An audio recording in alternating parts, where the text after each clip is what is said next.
Breaking news ये आ गई है, पाकिस्तान की पूरी टीम आउट हो गई है 270 रन पर और 271 रन का टारगेट दिया है। पूरे ओवर्स भी पाकिस्तानी बल्लेबाज नहीं खेल सके। 47वें ओवर में पाकिस्तानी टीम आउट हो गई। 46.4 ओवर्स खेल सकी पाकिस्तानी टीम और आखिरी आउट होने वाले खिलाड़ी वसीम जूनियर थे जो कि आउट हुए रबादा की गेंद पर। क्या कहेंगी नादरा, 271 रन, हम समझ रहे थे कि 300 से आगे जाएगी पाकिस्तानी टीम।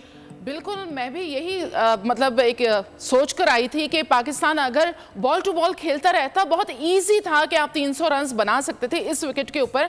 और फिर अपने जहन में ये भी रखना है हमें कि जो साउथ अफ्रीकन टीम है, जिस तरह आपने कहा कि क्विंटन डिकॉक वो बहुत ज़्यादा हाईएस्ट स्कोरर है इस वक्त वर्ल्ड कप के। उन्होंने 400 रन बनाए हुए हैं, सेंचुरीज स्कोर की हुई है और बहुत इन्फॉर्म्ड उनके जो बल्लेबाज हैं वो सामने आएंगे। आया हमारे बॉलर्स जो कि जैसे शाहीन शाह अफरीदी से उम्मीदें हैं, तो आया वो उस तरह की कैपेबिलिटी से बॉलिंग कर सकते हैं या नहीं कर सकते। लाइन ऑन लाइन जिस तरह उनका बिगड़ा हुआ है, तो आज देखना होगा क्योंकि आज बहुत बड़ा इम्तिहान है। सब्सक्राइब करें और बेल दबाएं ताकि कोई खबर रह न जाए।